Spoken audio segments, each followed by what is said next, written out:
Well, let's move on now to the rest of the news here. We heard today from the Treasurer, Jim Chalmers, who said that the upcoming federal budget may actually downgrade forecasts for economic growth, and he's blamed international uncertainty.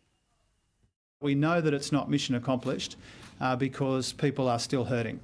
And you can expect to see in the budget a focus on cost of living help. A tax cut for every taxpayer will be the centrepiece of the cost of living help in the budget, and if we can afford to do a little more than that, then those decisions will be taken in the next week or two. For more, let's bring in Macrobusiness Chief Economist Leith van Onselen. Leith, thank you so much for joining us. What does this mean for any sort of cost of living relief measures in the upcoming budget? Well, Jim Chalmers has already confirmed that cost of living relief will be included in next week's budget. He's also said that this relief is going to take the edge off inflation rather than add to inflation. So this, to me, sounds like we're going to see a further extension of Commonwealth rent assistance as well as energy subsidies. And to be quite frank, Danica, the federal government's created the rental crisis through its massive immigration policy.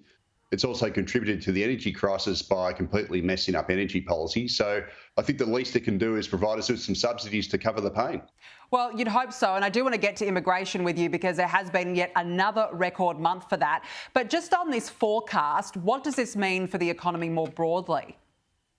Yeah, so it provided these subsidies are calibrated correctly to target areas of, clear inflationary pressure. So like in the rental market and energy prices, they can actually take some steam out of the CPI inflation and actually help the RBA do its job in getting inflation under control. So they can actually be positive, provided they're calibrated correctly and they don't just give money to people to pump up inflation. Yeah, and despite this, though, the Treasurer said today that he's still hopeful of a budget surplus. Do you see Australia getting to that point still? Yeah, absolutely. So I think the federal government's undoubtedly going to deliver a budget surplus this year. The reason for that is the surplus has been driven from three booms. So we've had record immigration, which has increased the number of workers, record bracket creep, because taxes have all gone up, and also record high commodity prices. The big question is what will happen going forward. We're likely to see commodity prices fall, which will reduce company taxes. We're also likely to see a rise in unemployment. That's actually already forecast, as well as lower levels of immigration. So that'll take the sting out of the federal budget going forward. All right, well, let's talk about immigration now. This is the big one. A key reason the budget is on the verge of surplus is because of record migration, with more workers paying income tax and, of course, not to mention that record rise in bracket creep.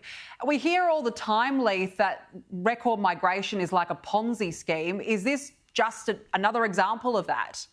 Yeah, absolutely. So the federal government's the major beneficiary of Australia's immigration program because it collects 80% of the nation's taxes, whilst the costs are basically pushed onto the states and onto you and me. So the federal government's been the main beneficiary of this massive 550,000 migrant increase last year, and that's because it's basically juiced personal income taxes and company taxes.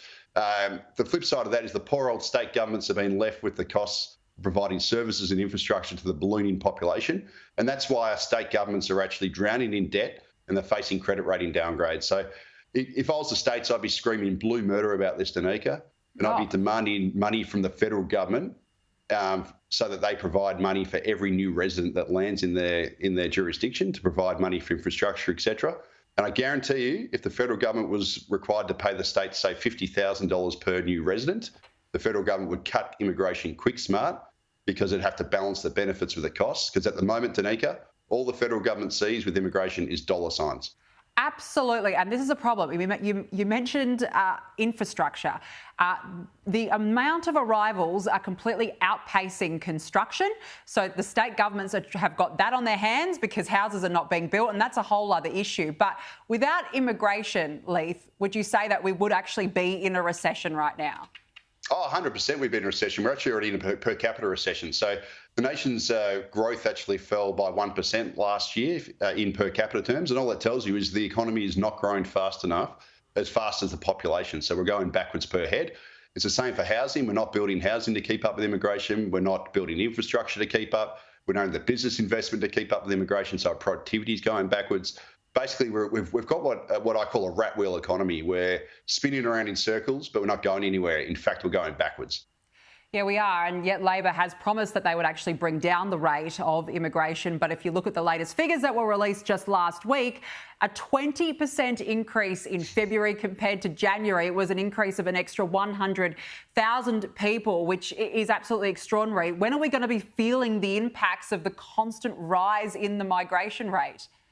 Well, we actually already are. I mean, you just have to look at the rental market. The rental vacancy rate's at a record low of just 1%. Obviously, rents are going through the roof. We're seeing people being thrown into homelessness, having to live in group housing, etc. So that is the most visible impact of it. The other impacts you're seeing if you live in Melbourne or Sydney, for example, you're seeing increased traffic congestion. Everywhere you go now, it takes longer. Basically, your standard of living is being slowly strangled by this high immigration. So it really does need to come down. It's growing faster than the economy can cope, faster than housing, faster than infrastructure, and faster than business investment. Yeah, big Australia is getting even bigger. Leith, Van Onselen, great to speak with you as always. Thanks for joining us.